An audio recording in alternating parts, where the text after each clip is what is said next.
नमस्कार, आप देख रहे हैं न्यूज़ वन इंडिया। आपके साथ मैं हूं सुरभि तिवारी। तो उत्तर प्रदेश विशेष की शुरुआत करेंगे और कासगंज की खबर सबसे पहले आपको बता दें कि कासगंज कांड का एक आरोपी पुलिस के हत्थे चढ़ा है।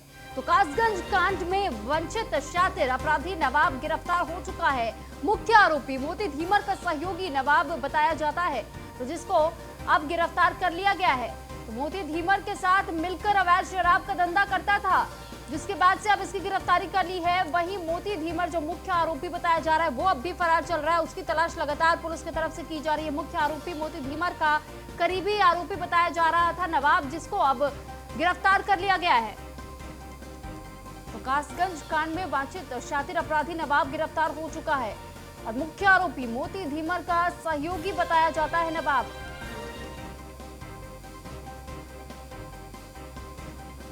मोती धीमर के बाद अब ये जो उसका साथी बताया जा रहा था उसको गिरफ्तार किया गया है। दरअसल अवैध जिस तरीके से शराबों को तैयार करने का काम किया जाता था, इसी में हाथ बटाने का काम नवाब भी किया करता था।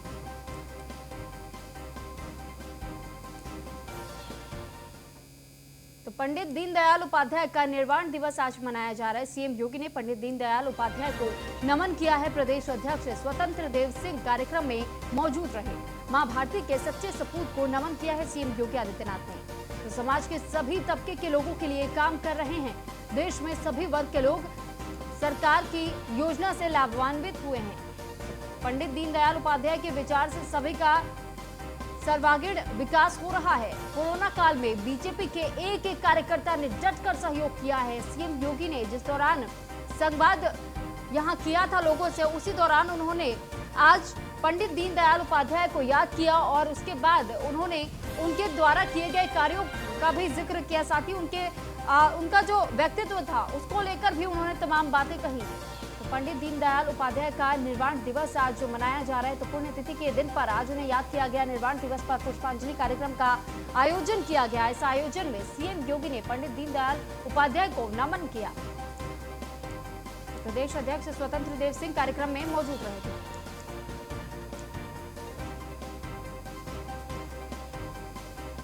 मैं सबसे पहले भारत माता के महान सपूत, भारतीय राजनीति में गांव के लिए, गरीब के लिए, किसान के लिए, नौजवान के लिए और समाज के प्रत्येक तबके के बारे में एक स्पष्ट और पारदर्शी सोच को स्थापित करने वाले सदैव पंडित दीनदयाल उपाध्याय जी की इस पावन पुण्यतिथि के अवसर पर प्रदेशवासियों की ओर से उन्हें विनम्र श्रद्धांजलि अर्पित करता हूं। पंडित दीनदयाल उपाध्याय जी की प्रासंगिकता केवल भारत नहीं विश्व मानवता उसे स्वीकार करती है, उसे अंगीकार करती है।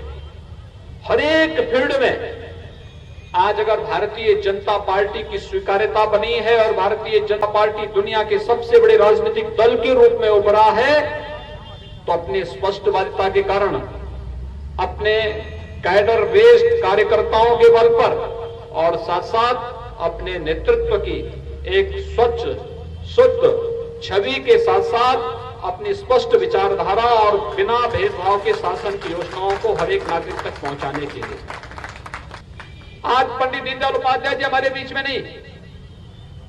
अपनी भौतिक काया का विसर्जन उन्होंने आज से 53 वर्ष पहले कर दिया था, लेकिन उनका विचार दर्शन आज भी हमें निरंतर अनुप्रेरित कर रहा है जीवन के हर एक फील्ड में। यही कारण है कि कोरोना के दौरान जब दुनिया पस्त थी, पूरी दुनिया जब अस्त व्यस्त थी, तब भारतीय जनता पार्टी का एक एक कार्यकर्ता अगर एक गरीब के लिए, एक किसान के लिए, एक प्रवासी मजदूर के लिए अपनी जान की परवाह किए बगैर कार्य कर रहा था, इसके पीछे पंडित दीनदयाल उपाध्याय की सोच थी। अगर वह कार्य कर रहा था इसलिए क्योंकि इसे मालूम है कि पंडित दीनदयाल उपाध्याय जी की प्रेरणा हमारे साथ है, उनका आशीर्वाद हमारे साथ में है और उनकी प्रेरणा उस गरीब के लिए है जो अपनी नौकरी छूटने के कारण, लॉकडाउन के कारण प्लान करने के लिए मजबूर हुआ। लेकिन मुझे उसकी चिंता करनी है, स्वयं की चिंता नहीं करनी है, क्योंकि स्वयं की चिंता अगर मैं करूंगा तो फिर क्या स्थिति होगी। मैं सबसे पहले तो आज प्रयागराज के दौरे पर कांग्रेस महासचिव प्रियंका गांधी बताई जा रही है। स्वराज भवन पहुंची है प्रियंका गांधी वाड्रा। थोड़ी देर में रैल घाट पर स्नान करेंगी कांग्रेस महासचिव प्रियंका गांधी। तो स्वामी स्वरूपानंद महाराज से आशीर्वाद भी लेंगी प्रियंका गांधी वाड्रा। तो ऐसे में इसे सियासी तौर पे भी देखा जा रहा है कि किस तरीके की राजनीति, क्योंकि हिंदू वोट बैंक की कोशिश यहाँ पर कांग्रेस करती हुई नजर आ रही है। और ऐसे में जब वो एयरपोर्ट पर भी पहुंची थी तो उनके हाथों में रुद्राक्ष की माला देखी गई थी। तो इसी से ये कयास लगाए जा रहे हैं कि 2022 में जो विधानसभा चुनाव आने हैं और इसी वजह से प्रियंका गांधी अब हिंदूवादी जो वोट बैंक है उसको साधने की कोशिश में लगी हुई है, क्योंकि कांग्रेस का सुफरा तो पहले ही साफ हो चुका है। और अब ऐसे में ये तैयारियां लगातार इसी वजह से की जा रही हैं। ये सवाल खड़े हो रहे उन पर कि ये जो जिस तरीके से कभी कहीं वो दौरा करने पहुंच जाती, कभी किसान आंदोलन को समर्थन करने पहुंच जाती है, और अब जैसे प्रयागराज में पहुंच रही हैं तो ये कहा जा रहा है कि आशीर्वाद लेने के लिए भी पहुंचेंगी। तो इससे पहले जब वो महापंचायत में भी गई थी तो वहां पर उन्होंने एक मजार में भी मत्था टेका था और साथ ही शाकुंभरी देवी के मंदिर में भी उन्होंने मत्था टेकने का काम किया था। तो ये दोनों पक्ष देखे जा रहे हैं कि किसी भी तरीके से 2022 के जो चुनाव है उसके लिए तैयारियां तेज की जा रही हैं कांग्रेस पार्टी की तरफ से। और ऐसे में उत्तर प्रदेश में अगले साल होने वाले विधानसभा चुनाव से पहले राजनीतिक हलचल तेज होने लगी है। इस पर अधिक जानकारी के लिए ब्यूरो चीफ आलोक मालवीय हमारे साथ फोन लाइन पर जुड़ चुके हैं। आलोक, आपसे जानकारी चाहेंगे कि प्रयागराज का जो दौरा प्रियंका गांधी का आज का बताया जा रहा है, ऐसे में क्या कयास लगाए जा रहे हैं? क्या ये 2022 के विधानसभा चुनाव के लिए कोई रणनीति है? जी बिल्कुल, देखिए जिस तरह से प्रियंका गांधी निकली है अपने यूपी के सफर पर, वह मंदिर जा रही हैं, चर्च जा रही हैं, मजार जा रही हैं, उसके बाद वो गंगा माँ का आशीर्वाद लेने आज प्रयागराज पहुंची हैं। इसके पहले वो काशी विश्वनाथ गई थी, इसके पहले वो विंध्यवासिनी का उन्होंने दर्शन किया। तो इसको राजनीतिक कयास सीधी तौर पर लगाया जा सकता है। देखिए आगे की जो चीजें हैं वो सामने निकलकर सामने आ रही है। हालांकि जो कांग्रेसी नेता है वो कह रहे हैं ये इनका पॉलिटिकल प्रोग्राम नहीं है और ये सीधे सीधे इनका कार्यक्रम जो है ये इनका निजी और नितांती प्राइवेट कार्यक्रम है। लेकिन जो ये इनका प्रोग्राम है, जो प्रोटोकॉल है, उसको देखकर ऐसा महसूस हो रहा है कि सीधे सीधे ये 2022 की तैयारी प्रियंका गांधी कर रही हैं और सोए हुए कांग्रेसियों को जगाने का काम कर रही है। संगम नगरी प्रयागराज में अभी उन्होंने अपने पूर्वजों का आशीर्वाद लिया है। उन्होंने उस चबूतरे पर अपना मत्था टेका है जहां पर उनके पूर्वजों की अस्थियों को रखा गया था। आनंद भवन के अंदर की एक्सक्लूसिव तस्वीरें हमने खींची है, हम दर्शकों को दिखाएंगे भी। इसके अलावा वो यहाँ से अरैल के लिए निकलेंगी। जी सुरभि। लेकिन आलोक, जिस तरीके की खबर ये भी मिली थी कि जो प्रियंका गांधी स्नान करने के लिए पहुंच रही है उसके बाद से वो वहां पर जो श्रद्धालु बाकी लोग जो स्नान करने के लिए वहां पहुंचे उनसे भी मुलाकात करेंगी। तो मुलाकात करने के पीछे भी क्या कोई रणनीति हो सकती है या कोई संदेश वो जारी करना चाह रही हो? जी देखिए सुरभि, जिस तरह से इनकी यात्रा है उसको नितांती प्राइवेट बताने का जो ये सिलसिला ये इसीलिए किया गया है कि उनको स्नान से किसी भी तरह से न रोका जाए। और आम जनता में चूंकि उनकी दादी भी घुल मिल जाती थी, उनके पिताजी राजीव गांधी भी घुल मिल जाते थे और इसके साथ ही वो भी घुल मिल जाती हैं, तो उनके घुलने मिलने से रोकने का प्रयास शासन प्रशासन न कर सके, इसलिए उसको नितांती प्राइवेट यात्रा बताया गया है। लेकिन कांग्रेसी जनों में गजब का उत्साह फिलहाल देखा जा रहा है। जगह जगह पर तोरण द्वार बनाए गए हैं और प्रियंका गांधी जिंदाबाद युवाओं के नारे लग रहे हैं। फिलहाल जो पूरा प्रयागराज है वो बैनरों पोस्टरों से ढका हुआ है। जी, तो यानी ये अनुमान लगाना गलत नहीं होगा कि 2022 के जो विधानसभा चुनाव होने हैं ऐसे में ये धर्म युद्ध एक तरीके से सियासत तौर पर कहा जा सकता है, क्योंकि मंदिर और दरगाह में दोनों जगह ही वो अपना मत्था टेकने पहुंच रही हैं, पूजा अर्चना करने पहुंच रही हैं। तो ये किस तरीके की रणनीति है, क्योंकि क्या ये वाकई वोट बैंक में सेंधमारी की कोशिश है? जी बिल्कुल, देखिए कांग्रेस का जो खोया हुआ जनाधार है उसे प्राप्त करने के लिए प्रियंका गांधी नौजवानों की नेता बनकर निकली है और नौजवानों की नेता बनने के साथ ही उन्होंने जो नौजवान और युवा पीढ़ी है उनसे जुड़े इसका सार्थक प्रयास कर रही हैं और इसी के तहत वो मंदिरों दरगाहों में जाकर जो लोग हैं उनसे जुड़ने का प्रयास कर रही हैं। धार्मिक जो हमारे धर्म गुरु हैं उनसे मिल रही हैं और इसी के तहत वह स्वरूपानंद सरस्वती का भी आशीर्वाद लेंगी। इसके पहले वो संगम की त्रिवेणी में डुबकी लगाकर जो 2022 की वैतरणी है विधानसभा चुनाव की उसे पार करने का प्रयास करेंगी। जी सुरभि। ठीक आलोक, बहुत शुक्रिया आपका तमाम जानकारी हम तक पहुंचाने के लिए। तो अब देखना यही होगा, क्योंकि अगर वो दरगाह पे भी जा रही हैं, साथ ही साथ वो मंदिर में भी मत्था टेकने जा रही है, धर्म गुरुओं का आशीर्वाद भी ले रही है, तो ये आशीर्वाद कितना काम आता है? क्या जो सियासी जमीन एक तरीके से कांग्रेस के पास से छीनती हुई नजर आ रही है, क्या वो एक बार फिर से मिलेगी?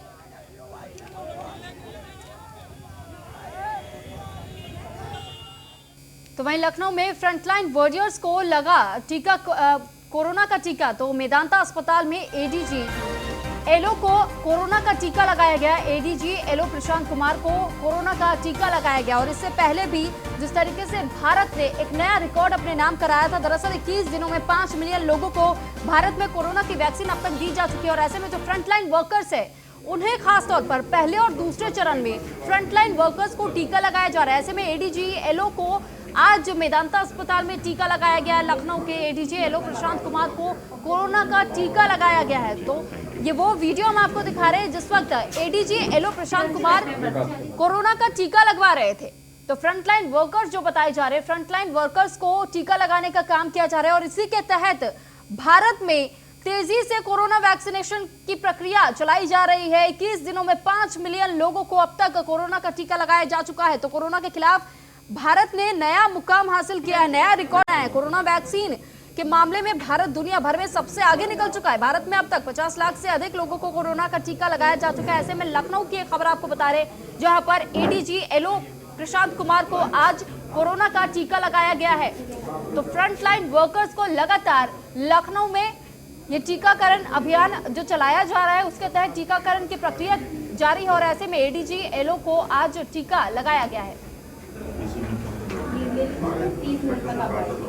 खबर बुलंदशहर से, जहां पर श्री राम जन्मभूमि निधि समर्पण निधि में नकली रसीद का मामला सामने आया। नकली रसीद प्रिंटिंग प्रेस में छापी जा रही थी और यही मामला अब इसका खुलासा हो चुका है। समर्पण निधि की नकली रसीद छापने पर 3 लोगों पर एफआईआर दर्ज की गई है। तो 1,00,000 नाम के व्यक्ति की प्रिंटिंग प्रेस में छपते हुई पकड़ी गई है रसीद। 1,00,000 दीपक ठाकुर और राहुल के खिलाफ एफआईआर दर्ज किया जा चुका है। इस मामले में पूजा कोतवाली में धारा 420 और 467 के तहत दर्ज हुई है एफआईआर।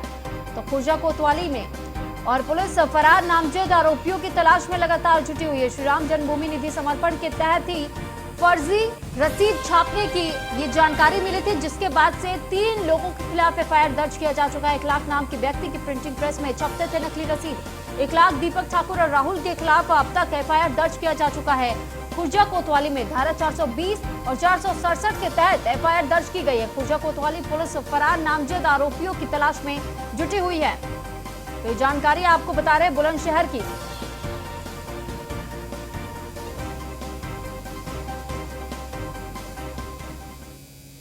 अलीगढ़ में किसानों का महापंचायत पर प्रशासन ने अब कार्रवाई करना शुरू कर दिया। प्रशासन ने 5 से 6 हजार लोगों पर मुकदमा दर्ज कर दिया है। कोरोना महामारी अधिनियम के तहत हुई कार्रवाई।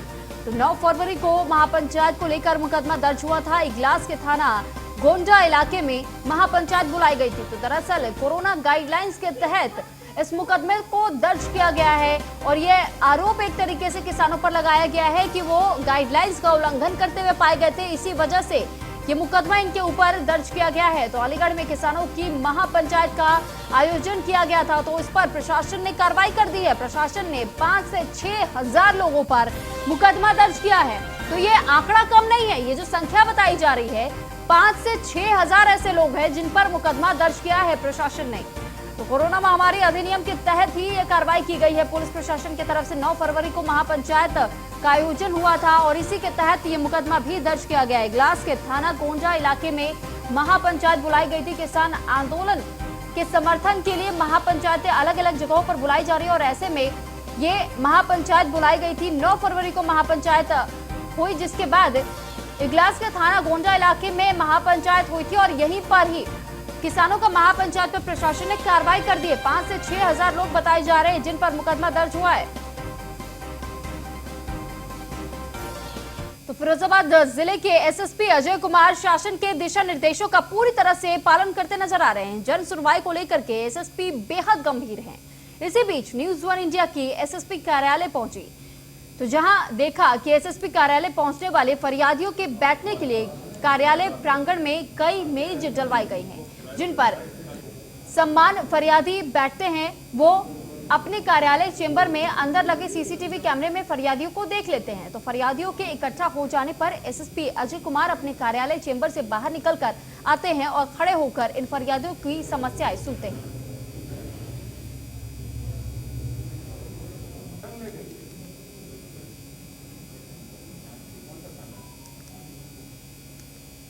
तो इसी को लेकर हमारे संवाददाता सौरभ उपाध्याय ने एसएसपी अजय कुमार से खास बात की है, आपको दिखाते हैं। इस समय हम मौजूद हैं फिरोजाबाद के एसएसपी के कार्यालय में और यहाँ आप मेरे पीछे देख रहे हैं तस्वीरों में फिरोजाबाद के एसएसपी जो है फरियादियों की समस्याएं बाहर आके सुन रहे हैं, दफ्तर के बाहर आके। ये शुरुआत से एक अच्छी पहल फिरोजाबाद के एसएसपी की यहाँ रही है। आप देख रहे हैं कि इन सारी तस्वीरों में ये वो फरियादी हैं जो मिलने आते हैं। इनको चरणबद्ध तरीके से इनसे फिरोजाबाद के एसएसपी आकर मिलते हैं और खुद ये तमाम फरियादी बैठे हुए हैं, अपने उनके पास आकर उनकी समस्याओं को समझते हैं और आवश्यक कार्रवाई के लिए दिशा निर्देश अधीनस्थों को देते हैं। मेरे पीछे आप तस्वीरों में देख रहे हैं एसएसपी सर समस्याएं सुन रहे हैं। सीधे तौर पे जो फरियादी यहाँ आए हैं उनकी समस्याओं को सुना जाता है और उनको दिशा निर्देश भी दिए जाते हैं जो अधीनस्थ हैं। किस प्रकार की ये पूरी जनसुनवाई रहती है इसको लेकर हम एक बार बात करेंगे।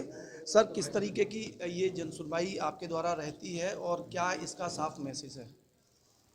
देखिए, एसएसपी ऑफिस में पूरे ज़िले भर से दूर दराज से लोग आते हैं और सभी की ये मंशा रहती है कि कप्तान साहब से मैं खुद भेंट कर लूँ या मेरी बात सुन लें, जो भी समस्या हो उसका निराकरण हो जाए। तो इसी जनता जनार्दन की इसी मंशा का, इसी ख्वाहिश का सम्मान करते हुए हमारी जिम्मेदारी है कि मैं सबको सुनूं और कोई यहाँ से बिना सुने न लौटने पाए। इसी परिप्रेक्ष्य में हम कोशिश ये करते हैं कि आकर के खुद उनके पास उनकी समस्या टेकअप करें, कागज़ लें, उनकी बात सुनें और जो भी जिन अधिकारियों के द्वारा वो काम होना है उनको निर्देशित करें, ताकि इन लोग जो जनता के लोग यहाँ आए हैं एक उम्मीद लेकर के, उनका कुछ न कुछ भला हो और जो भी संभव उनकी सहायता हो सकती है वो उनको मदद मिले। इस कारण से ये व्यवस्था लागू की गई है।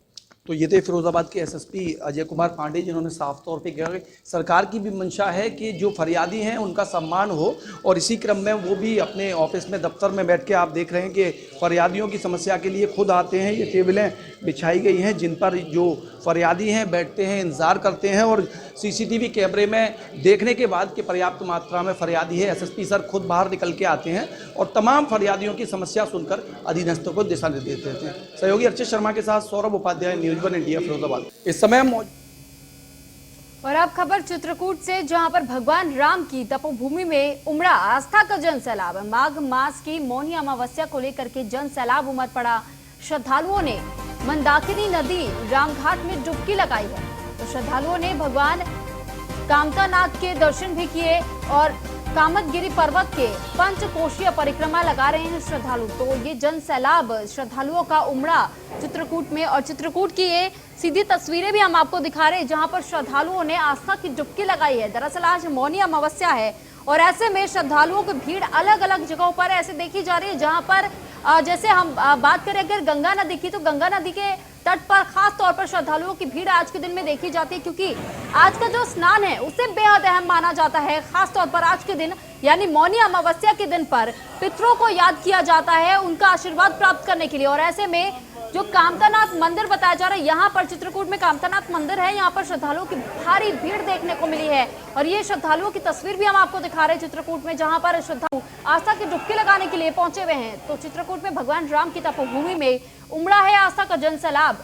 तो माघ मास की मौनी अमावस्या को लेकर के जन सैलाब उमड़ पड़ा श्रद्धालुओं का। श्रद्धालुओं ने मंदाकिनी नदी में रामघाट में डुबकी लगाई है। दरअसल आज का स्नान मौनी अमावस्या के अवसर पर बेहद अहम माना जाता है। इससे कहा जाता है कि सारे पाप धुल जाते हैं और जो पितृदोष बताया जाता है वो भी एक तरीके से खत्म हो जाता है। तो ऐसे में इसी वजह से बेहद अहम माना जाता है। ये कहा जाता है कि अगर आप गंगा में स्नान ना भी कर पाए तब भी अगर आप अपने घरों पर है तो घरों पर ही रह करके आज के दिन स्नान करना ना भूले। और ऐसे में इसी वजह से ये बेहद अहम नजारा आज देखने को मिलता है मौनी अमावस्या के अवसर पर। और ऐसी ही ये तस्वीर चित्रकूट की हम आपको दिखा रहे हैं जहां पर श्रद्धालुओं का ये भारी जन सैलाब उमड़ पड़ा और यहाँ पे श्रद्धालु आस्था की डुबकी लगाने के लिए पहुंचे हुए थे मौनी अमावस्या के अवसर पर।